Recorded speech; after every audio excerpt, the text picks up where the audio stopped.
Welcome back. We got Tea Time Disc Golf. We're doing the People's Championship at Jordan Creek Park in Whitehall, PA.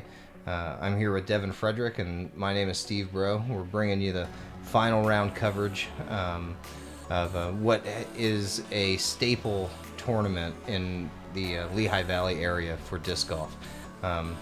Devin, welcome. Thanks for having me. So we're going to have a fivesome here on the final nine, or on the final round, front nine. We got Devin in the lead right now, and Mike Moser in second place. We got Dylan, Horst. We got Mitch Radzai and Mike Carman finishing up the final round coverage here. So we're starting on hole 3.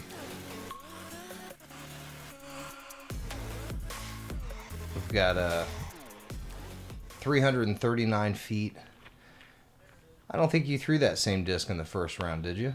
Yeah, it was my T-Bird again. Okay. Obviously just missed the gap. I think we have Moser here stepping up with a roller. Yeah, he's taking the outside line on a roller, which is a tough play. But I have seen the roller work multiple times here. Yeah, I think we're going to see Mitch throw the roller as well. And I like the way Mitch throws it a little better than the way Moser threw it. And Dylan left that just a little bit low. The flick line is a great line here, though. So here's Mitch Radzai. He's a local player, young new addition to the pro field, but an amazing player. He's going to be a lot of fun to watch. Well, actually, he didn't go for the roller. He just aired it out this time. Yeah, that was a really good shot, though. And this is Mike Carman. Mike Carman's another really good local pro that's been playing for a long time. Looked like a really good shot out of Mike. That should give him a putt. Yeah, I'd trade him. Should be a routine up shot. And I got about halfway there. We'll take this little by little. Yeah, the grass is long enough that if you throw it too low, it's going to get caught up. That's for sure. So the tennis courts are out of bounds. It is tough to get up and over the tennis courts, though. That's for sure. Mike just laid that up for an easy par. Here's my tough par putt. Looks like there's a good amount of wind out, too, this afternoon.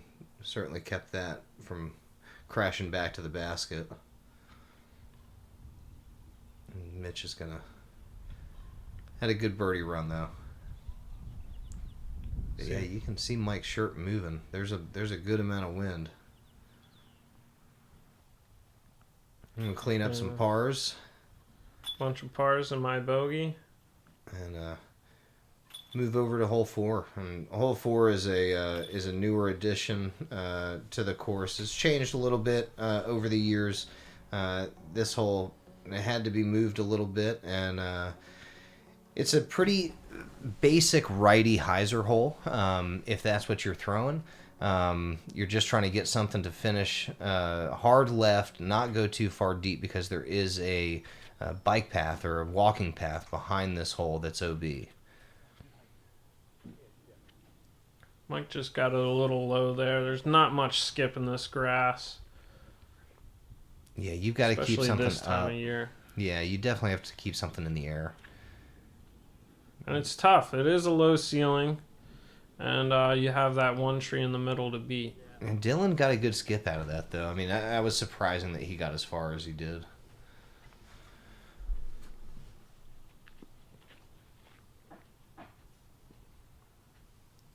A decent looking shot out of Mitch too. He'll have a putt, a longer putt, but he'll definitely have a birdie putt. Probably a T-bird out of Mike here. Yeah, I would 11 assume. Time. That was good. That was Should a give good him looking a putt. shot. Yeah. Here's me with my T-bird.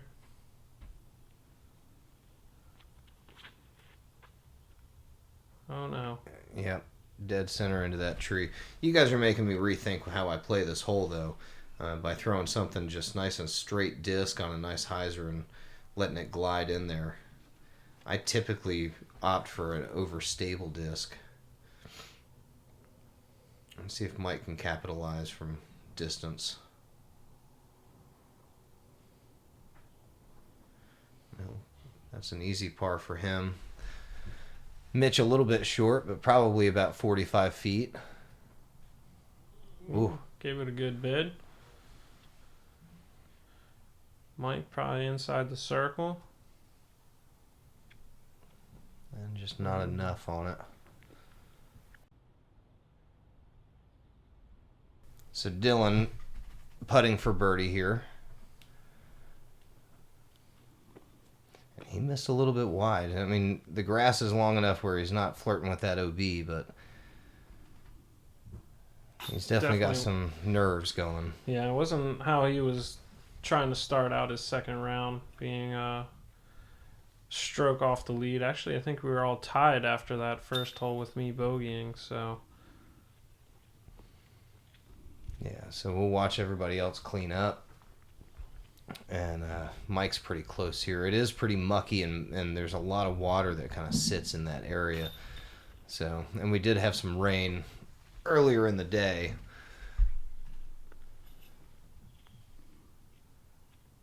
Mike and Mike cleaning up their pars. I think that's a whole group of pars right there. Yeah, that's, Mitch doing the same thing. That's not too great for a lead card on that hole. That hole's not all that tough. No, somebody should definitely birdie it. So we move on to hole 5. Definitely a harder par 3 than the first 2 holes that you guys played. Just because of pin placement. Yeah, much trickier green. High roll away. We'll have Mike throwing a turnover here. You don't see Moser throw too many forehands. He's got to be in some trouble. Yeah, and that's not a good place to be where he ended up. Actually, you're in a really rough spot to get something to stay close. You know, this is probably one of the most optimal shots here is the forehand, trying to get something to flare up the hill and stay close. That's a pretty good position that he's in right there.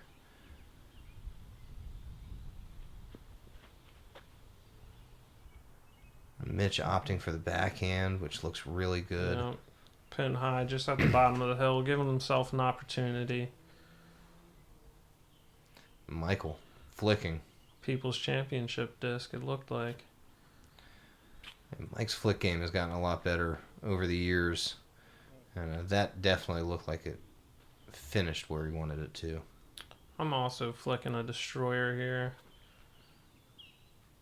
That's pretty much how I want to throw this. Keep it low and hope it skips up the hill. Kind of in the same spot you were the first round, just a little bit deep in those trees. And Mike opting to go up on top of the hill, which is very got tricky. A little trickle down the wrong side of the hill. He might not even be able to see the basket from there. Yeah, I don't think that you want to make the mistake of doing that. If he's lucky to get up and down, but getting something to stop on the other side of that hill is next to impossible. And you made the putt again. That's 2 birdies on this hole for the tournament. Yeah, I'm definitely happy about that on this hole. Bad rollaways can definitely happen very quick on this one. Yeah, and Mitch gave it a good run, but he's going to take his 3. It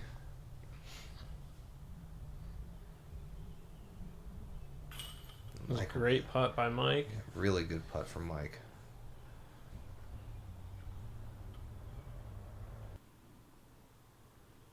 Dylan, probably as good as you can get with a drive, unless you're just on the other side of those. Oh no! He got lucky and caught the logs, so didn't take any more unnecessary strokes. And here, I don't even think Mike could see the basket from here. I remember him saying. Oh my gosh! I remember being amazed at that. I can't believe that it stayed, and I can't believe that that just it can get so bad if you miss that. So you and Mike got birdies. Everybody else got their pars, which is good. I'm sure Dylan's disappointed. Move on to hole 6. Hole 6 is a tough hole. It's you got to really flex something right through this gap, and it really depends on how aggressive you want to be on what you're going to throw. Looks like Mike's just going with a fairway driver. Trying to get it to turn slightly. He went That's down the nice inside shot. gap. Yeah, that's a really good shot. It's one of the better shots you'll see on that hole. Yeah. I typically go outside line, and I think most people do, but that inside gap obviously can work. You went the outside gap, which is more traditional. I didn't get it to flip, and it's not going to be in a great spot. I'm kind of into the jungle over there. Gets thick off the fairways. And Mike really trying to flex something out.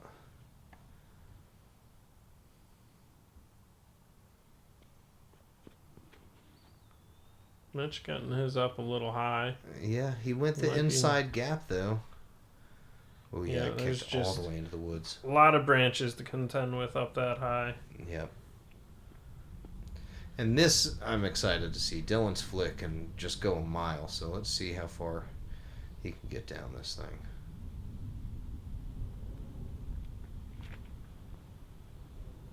Dylan's shirt definitely describes his style of playing. He's always out there to have fun. Most fun always wins for Dylan. Yeah, absolutely. And Mike with a really good approach shot. I mean, that was on a rope to the basket. Yeah, those are some of the shots I think Moser's the best at. They look so routine for him. Yeah, his standstill putter approach shots and that kind of stuff, and his ability to get out of trouble is what really sets him apart. That was a good approach shot by Mitch.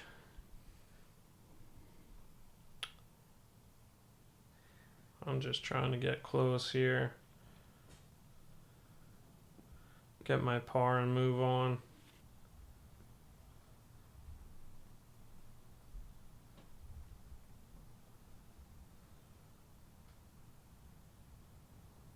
Michael for a rare birdie eagle opportunity, and he hits the basket.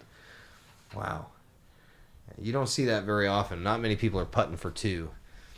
Dylan is as well. Yeah, Dylan is putting for a two here, great flick shot. Stay up. Oh.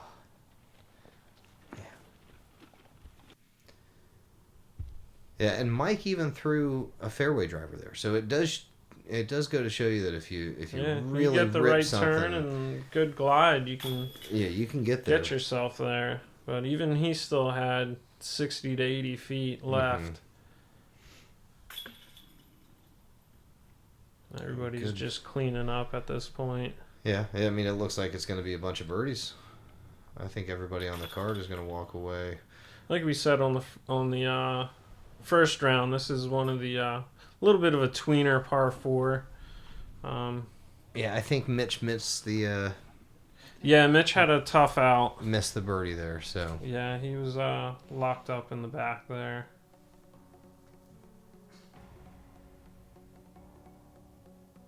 So we'll move on. Hole 7 over the water. Basket tucked into the right. Good forehand hole if you have one of that distance. I think most of us are going to go with the mid-range backhand probably, except for Dylan. I saw one of the biggest snapping turtles I've ever seen in my life. Sunbathing on the bank right there. Mighty impressive. They're dinosaurs.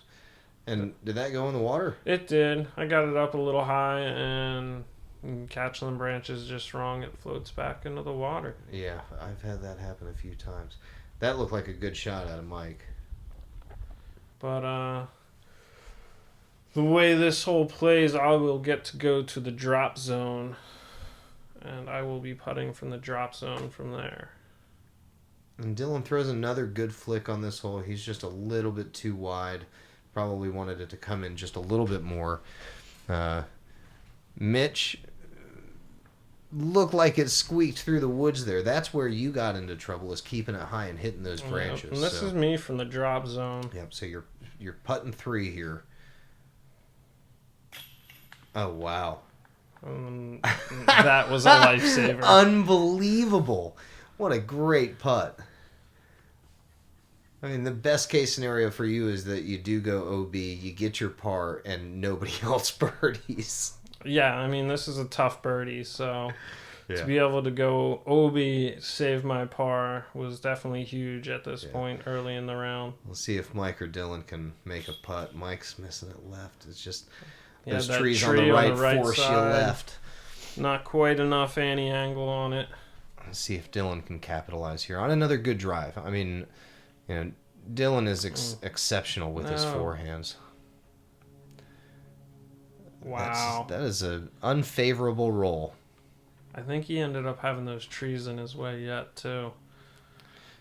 Not exciting at all.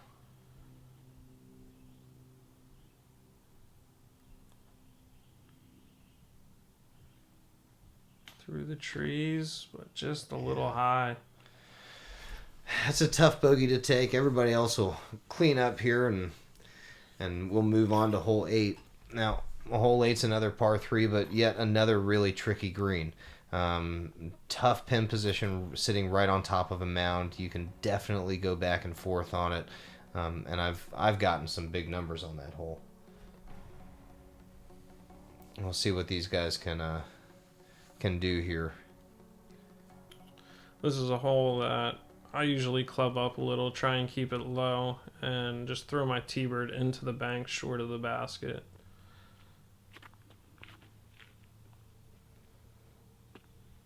Mike throwing a good shot, but hit one of the guardian trees there at the end. You just got to get past inside those trees. There's a little staircase on the left-hand side that if you can nuzzle up next to that, you're in really good shape. Looks like I flattened it out a little more than I wanted to. Should have a putt. Mike standstilling with just something overstable and caught the same tree that Mike did.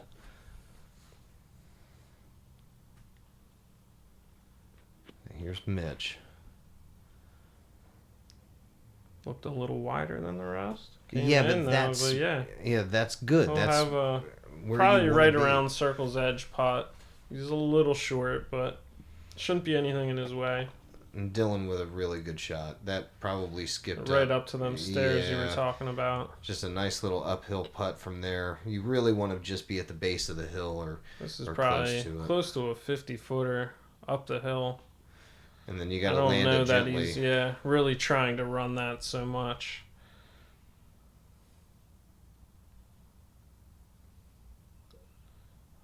Mike just kind of laying it up. Yeah, you got to be soft there. You can't. You can't be aggressive. Just the half bid. Not trying to go too far past because you can take a good roll down the backside, even though it's not as steep as the front. Yep, and it doesn't take much either.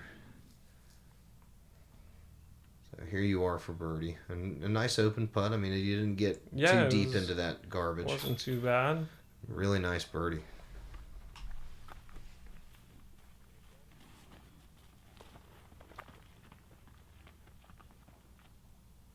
So we'll see if Dylan for his birdie? Yep. Pretty much the ideal spot. You're still flat with your putt down there. Your footing is nice. And you just have to be good at uphill putts. All right, so everyone else is cleaning up pretty close. Oh, Mitch. Just lost a little focus there. Might have rushed it a little bit. Yeah, it's easy to a little scared of the drop off in the back too. Probably just took a little off of it, afraid of the drop off on the back, and that's what can happen. Mitch is definitely still new to the sport, definitely new to the lead card in the pro division here, and might be feeling a little nerves. Yeah, I mean, we've got Mitch is definitely new to the pro division in playing with us, and he's an outstanding player. We really look forward to seeing what he has to offer, but he is reasonably new to this environment and being on film and stuff. So the nerves are definitely going to be there. So par 4, here we go. Hole 9. This is probably the most open. You finally get to unleash something here. And hope to get out there as far as you can, make your upshot as short as possible and easy as possible. Left side of the fairway is better. That way you have more of an open look coming into the pin if you keep yourself on the right-hand side. That's kind of what you don't want to do, is leave it stalling out. Yeah. That Too gets to far be left gel in is there. death. Yeah. We'll see what Mike does here.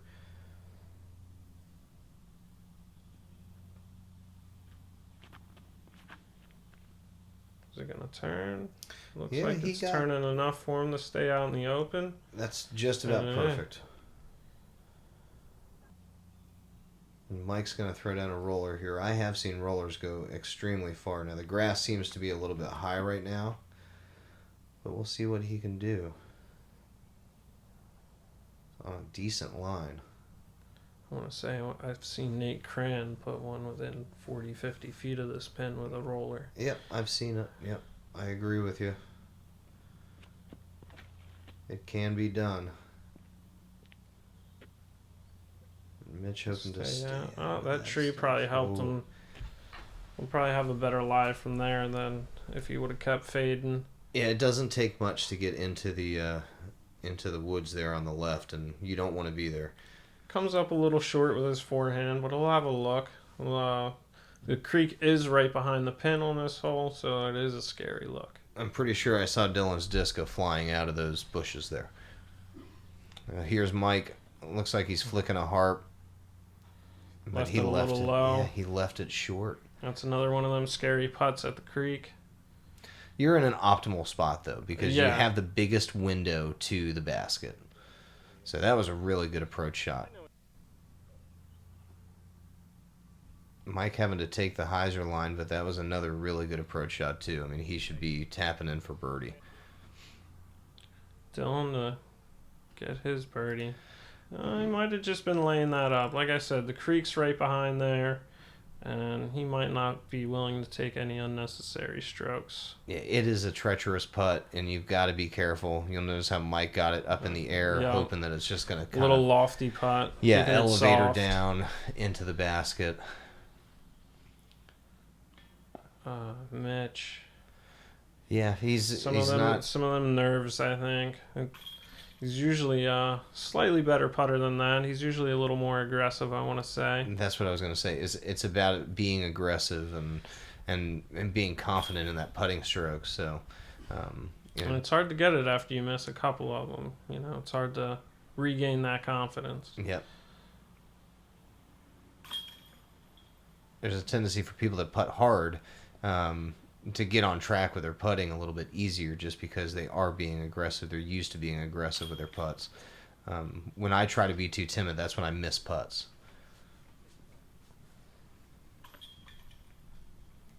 And I think that's everybody cleaning up. We'll be moving on to hole 10. Another par 4. Definite 2-shot hole. You can lay it up to the bottom of this big hill and make a big shot up, or try and make a big shot onto the hill and a smaller shot up to the basket.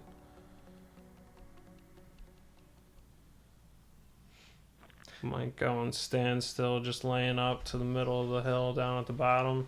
Yeah, the smart play is just a putter shot down, or a stable mid-range or putter right down to the bottom of the hill. Have good footing, a good run-up to be able to rip something up the hill and get as close to the basket as you can.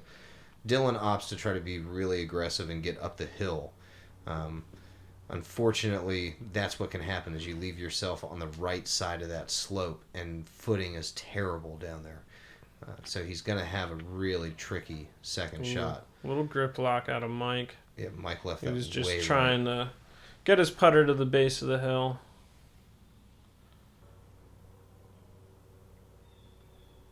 Mitch threw that a little bit low. That's a little too short for getting all the way up the hill. He's going for it, though. Hopefully it stays on the hillside there. That's a pretty steep hill down that way, too. Yeah. And can be treacherous footing. It drops off really hard there. There's Mike ripping something nice and stable up. You have a tendency to have a lot of rollaways there, so he stayed kept it where short enough where it wasn't too steep or too rocky. We'll have 20 feet, but steep uphill putt. And you're going to put it right where I want. Right pretty where much. you want. I like the flat spot a little past pin high. good footing, a little bit less dramatic of the incline towards the basket, so it makes the putt just a little bit easier. And here's Mike. Standing on the hill is not easy. And yeah, he had the not so good drive, so he missed his second shot. So he probably took what he could get on his second shot. So he'll have a putt for par. And there's Dylan's second shot. You could kind of see how steep that hill is down there. Yeah. And how high he had to pop it up from down there. And Mitch stayed up, thank God. He's actually got a decent look. That's fine. Yeah, he'll be He'll fine. be tapping in his par. There's nothing to be sad about a par on this hole. No, you walk away with a 4, you're okay. The birdie is optimal, but par doesn't feel not bad. When I count on the birdie. Yeah.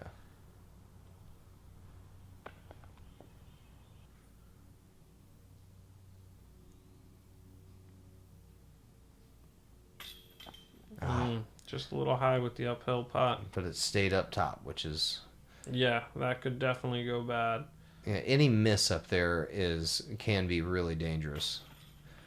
Moser with a birdie.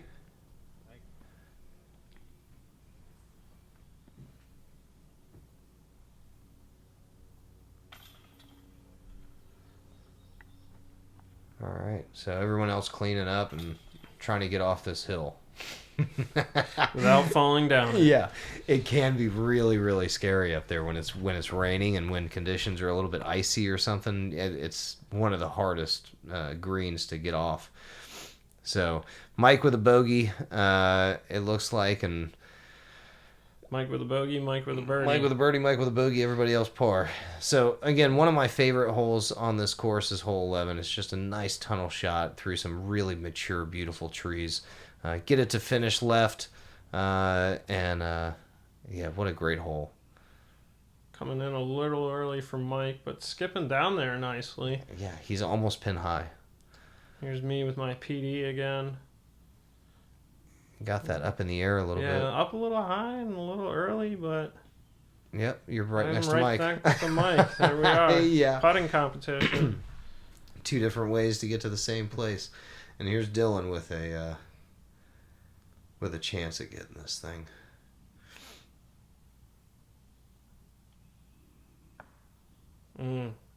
Caught some of the big trees there that you want to just get around.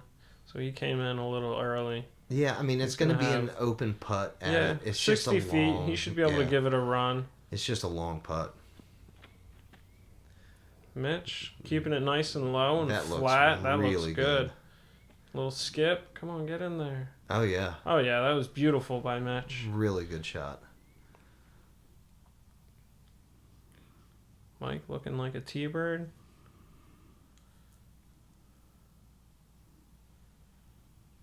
Yeah, he got it up in the air, too. Up high and a little hyzer on it. That low line is much better on this hole, but, it looks like he fought through pretty good, too, so we'll see. He'll have a long putt as well. That may have been it, actually. Yeah, that was Mike there. So here's Dylan with a long putt.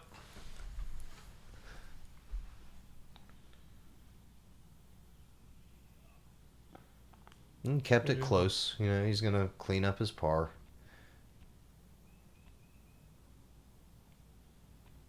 Mike with his 3-pump. Yeah. Patent 3-pump. Hopefully you got a read off of his disc there, and you can smash yours in too. Just off the top. High.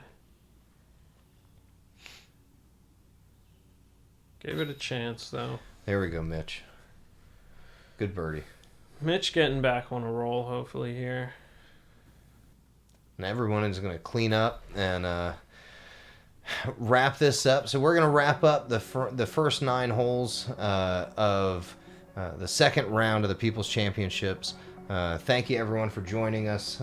Stay tuned for the second 9 of the final round, and we'll see who comes out on top. Again, thanks, Devin, Frederick. Thanks, Tea Time Disc Golf, for everything that you guys do. And we hope you enjoyed the coverage. We'll see you on the back.